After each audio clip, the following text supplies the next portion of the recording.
Hello friends, welcome to my channel. Friends, आज मैं अपनी इस वीडियो में आपको मोक्षदा एकादशी के व्रत की कथा, शुभ मुहूर्त और इसके महत्व के बारे में बताने जा रही हूँ। मोक्षदा एकादशी इस साल की आखिरी एकादशी तिथि है। मोक्षदा का अर्थ है मोह माया के बंधन से मुक्त कर देने वाली, अर्थात मोक्ष प्रदान करने वाली। मान्यताओं के अनुसार इसी दिन भगवान कृष्ण ने अर्जुन को महाभारत के युद्ध में गीता का उपदेश दिया था और इसी कारणवश मोक्षदा एकादशी के दिन गीता जयंती भी मनाई जाती है और इसीलिए इस दिन गीता का सार पढ़ने अथवा सुनने का विशेष महत्व बताया गया है। एकादशी तिथि भगवान विष्णु को बहुत ही प्रिय है, इसलिए इस व्रत में कथा पढ़ने से भगवान विष्णु जल्द ही प्रसन्न हो जाते हैं। यहाँ मोक्षदा एकादशी की कथा हम आपको सुनाते हैं, आप इसे ध्यान से सुने।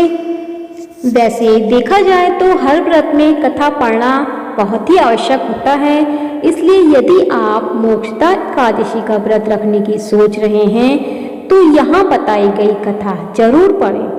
इस कथा को पढ़ने से न केवल आपकी मनोकामनाएं पूर्ण होंगी, बल्कि भगवान विष्णु बहुत जल्द ही प्रसन्न भी हो जाएंगे। तो चलिए पहले मोक्षदा एकादशी की कथा जान लेते हैं। पौराणिक कथा के अनुसार चंपा नगरी में बैखानस नाम का राजा था। उस नगरी की प्रजा राजा की व्यवस्था से बहुत खुश थी। राजा अपने नगर के सभी लोगों का पूरा ख्याल रखता था।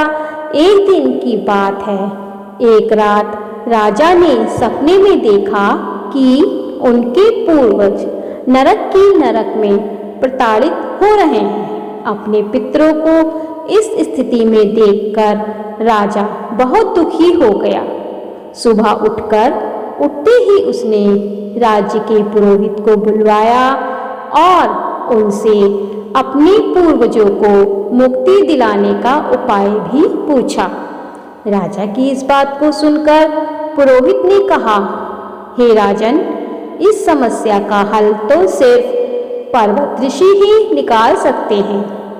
राजा बैखानस पुरोहित की बात को सुनकर पर्वत ऋषि के आश्रम गए और वहां जाने के बाद राजा ने अपने पितरों का नरक से स्वर्ग की प्राप्ति कराने का ऋषि से उपाय पूछा।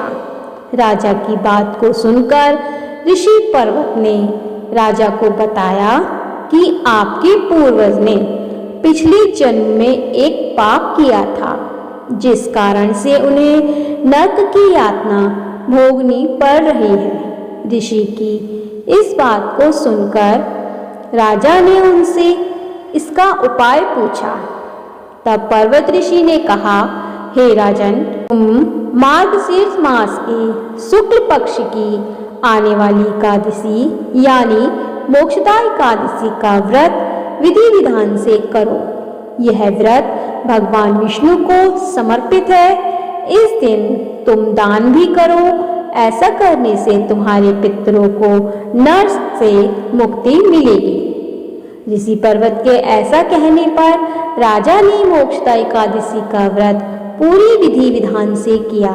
राजा की इस भक्ति को देखकर भगवान विष्णु बेहद प्रसन्न हुए और उनके पूर्वज को मोक्ष की प्राप्ति करवाई। इस व्रत को करने से राजा को भी जन्म मरण के बंधन से मुक्ति मिल गई।